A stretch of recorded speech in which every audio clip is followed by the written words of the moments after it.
Ayan, tignan nyo naman ang ating octopus, di ba? Napakalaki, lagpas 1 kilo. 2 kilo nga ata 'to eh.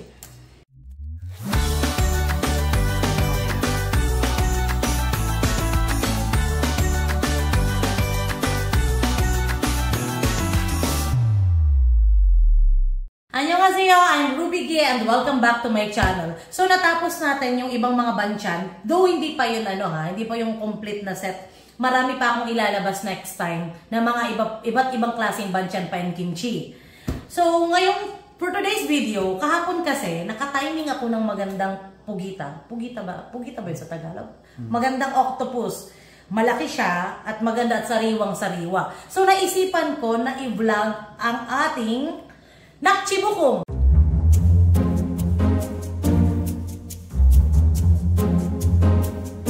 So, yun yung gagawin natin ngayon. Nakchi, which is octopus.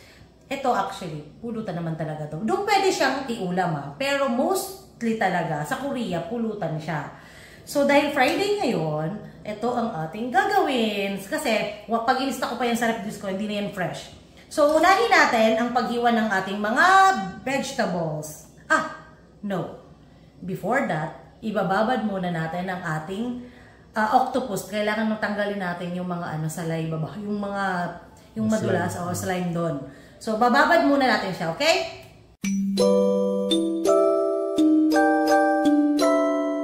Ayan, tignan nyo naman ang ating octopus, di ba? Napakalaki, lagpas 1 kilo. 2 kilo nga ata 'to eh. And then ang gagawin lang natin bago natin siya linisan muna natin siya, no? So, ito lang po ulo. Tatanggalin natin to kasi hindi natin to kailangan. Yan, tinanggal lang natin yung laman loob ng ulo. Saka yung mata, yung tinatawag na mata. Mata ba yun? Basta mata sa amin yun eh. Yung matigas na ngipin pala, ngipin. Ngipin pala, sorry. Hinaan natin. Ayan. Pagkatapos po, lagay ko muna siya rito sa kaldero. Kaldero na kasi pa hindi tayo maghugas ng palanggana. Gagawin natin, lalagyan natin ng flour.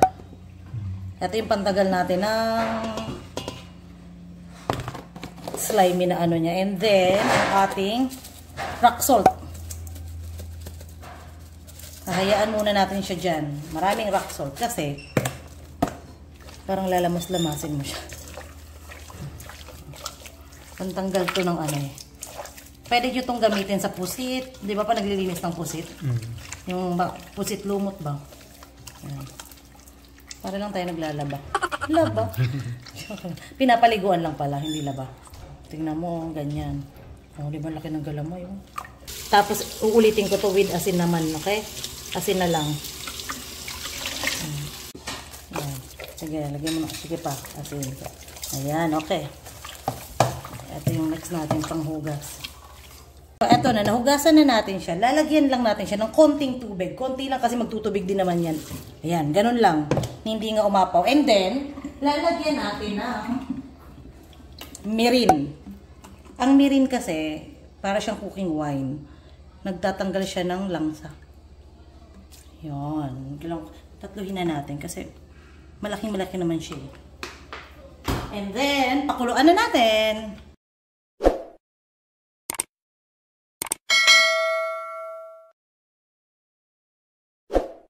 Yan. So, tapos na natin ibabad. Ngayon, maghihiwa tayo ng ating mga gulay. Etong kung namul, ang natira lang to nung nakaraang kung namul muchin. Sobrang konti nito actually. Kailangan talaga marami. Pero, pang side lang naman talaga siya. So, optional to. Pwedeng wala, pwedeng hindi. What? Pwedeng wala, pwedeng meron. Mali. And then, kailangan natin ng garlic para sa ating seasoning. Mamaya. And then, ginger. Kumuha lang ako ng mga 3. Okay? So, nag-slice lang ako ng 3 and then ipipinuhin natin siya. Yan. So, kailangan ko lang pinong-pinong luya para hindi siya malalasahan ni Eugene. So, ayan. Lalagay natin siya rito. Ayan. Sasama natin sa ating bawang. Konti pa. Hindi ko ubusin kasi mukhang napakarami kong nagawa. Dito ka lang. Next natin ay ating sibuyas. 2 ang ang hihiwain ko kasi malaki yung yung octopus. Di ba nakita nyo naman kanina malaki? Lagpas 1 kilo. Ayan, hiwain lang natin ng ganito ang ating sibuyas. Medyo makapal ng konti. Oops. Lagyan natin dyan. Next is hihiwain natin ang ating sili. Kailangan natin ng sili. Pampadagdag, sarap, pampadagdag ano. Pero kung hindi po mahilig sa maanghang, pwede po itong tanggalin. Optional. Kasi syempre, yung gagawin natin actually mamayang seasoning, may kutsukaro na, may chili flakes, so medyo maanghang na yon. So, kung hindi nyo kaya yung sobrang anghang, tanggalin nyo na lang po itong sili. Ayan, lagay natin dito. And then, ang next is ang ating onion leeks. Hindi nawala. Hindi talaga ito nakawala. Lahat na lang. Pag ganun din, kakatulad nung sa sili natin. Siling green. So, ayan. Onion leeks ilagay natin.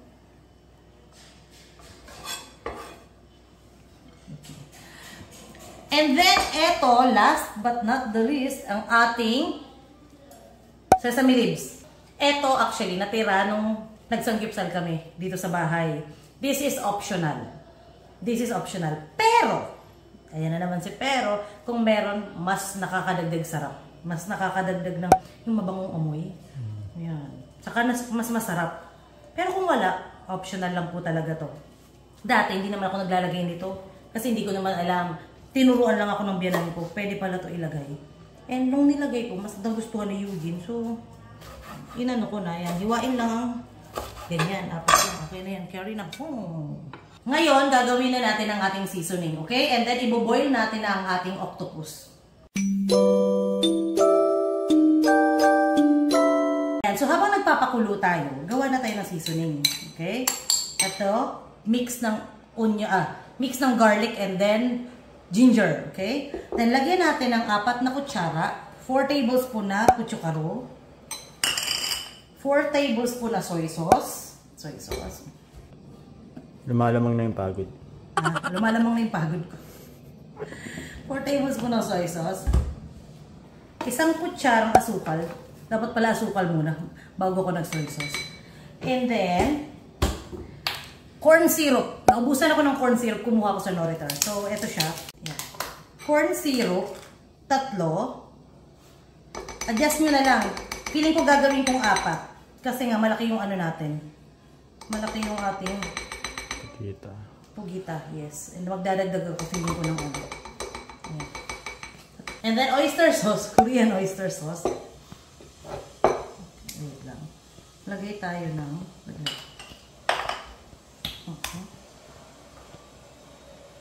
kalahati lang.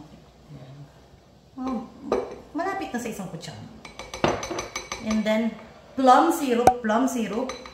1. Pandagdag umami flavor. Yan. And then, i-mix nyo lang siya. Okay? Mamaya na tayo magdadagdag ng sesame oil, ha? Pero kailangan dito may sesame oil. I-mix lang. Yan. Magdadagdag ako ng bawang kasi mukhang kulang yung bawang. And then, magdadagdag lang tayo ng paminta. Nailang ako dun sa helmet. Kala ko laging may tao. Kaya lagi ako napapalingon dun. Feeling ko laging may tao. Yan. Ang daming pamintang nilagay ko. Mahilig ako sa paminta. Yan. Ito na ang ating sauce. Titikman lang natin. Ang sarap. Sarap ng sauce. Matamis? Matamis-tamis na naanghang konti. O, anong nakakalimutan ko? Kalimutan ko maglagay ng gochujang. Konting gochujang lang, mga kalahati.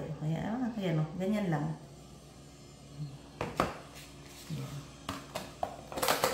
Mix lang natin. Tignan mo yung texture. Ganyan dapat. Okay? So, itabi lang natin siya kasi titingnan natin ang ating octopus. Ayan, kulong-kulo na siya. Actually, dinagdagan ko siya ng tubig kanina kasi hindi ko ina-expect na sobrang laki pala niyan. So anyway, kulong-kulo na, patayin natin at i-drain. Ayan, so ito na yung ating boiled octopus. So ang gagawin natin, laki niya talaga. Sa totoo lang, parang hindi ko to mauubos ngayon. Hindi ko to ubusin niluto kasi baka hindi ko matansya yung sauce. Sobrang laki. Ngayon lang ako nakaano ng ganito. Tignan naman oh, na-boiled na yan. So tanggalin natin isa-isa. Yung galamay, oopsie. Yan, hiwain natin ng ganito. Actually, parang pang ano to. Parang mas bagay siya sa munosuke. Yung parang sashimi. Sobrang laki eh. Kahit ako natakot na, hindi naman natakot na ano ko, nabigla ako sa laki. Oh. Diba? Okay. Parang ayoko ng gunting. Mukhang hindi siya bagay sa gunting. Ayan, hiwain natin. Okay. To be honest, ngayon lang ako nanakchibukon ay ng ganito kalaking. So, parang kailangan ko siyang hiwain ng ganito. Kasi baka kumawin ko, diba? No? Yan, sobrang laki.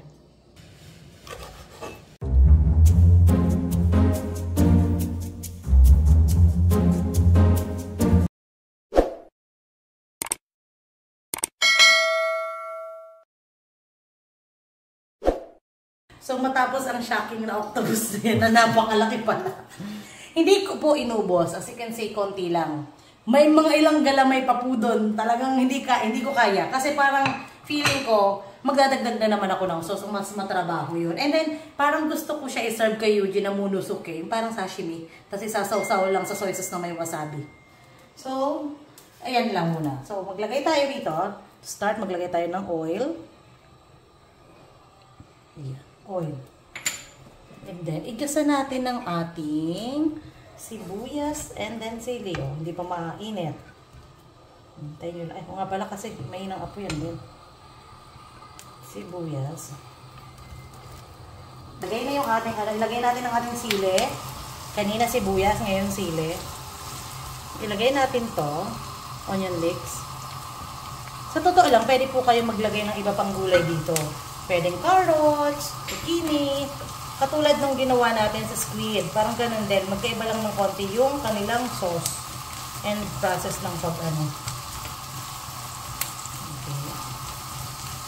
Unahin natin ilagay ang ating sauce. Bakit po inuna? Hindi katulad sa squid, nauna yung squid ata doon. Tama, di ba?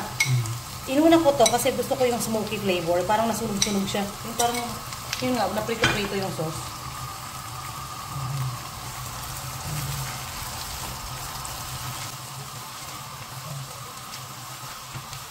Kumukulo-kulo na siya.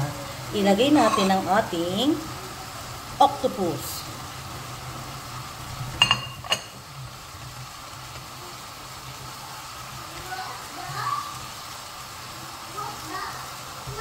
And then ilagay natin ang ating sesame leaves.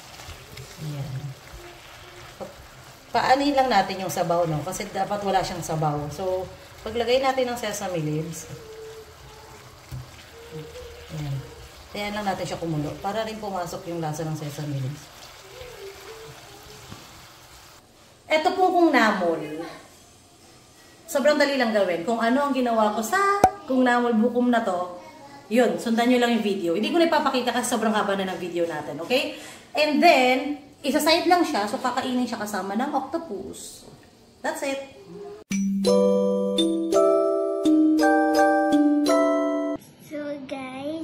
This is my mom's cooking, and then I will taste. Okay, try. How is it? Yummy. Is it good? You like it? Wow. Yan, ang ating, yan, si Hao ng ating food taster. So, pasado siya. See you on my next vlog. Bye!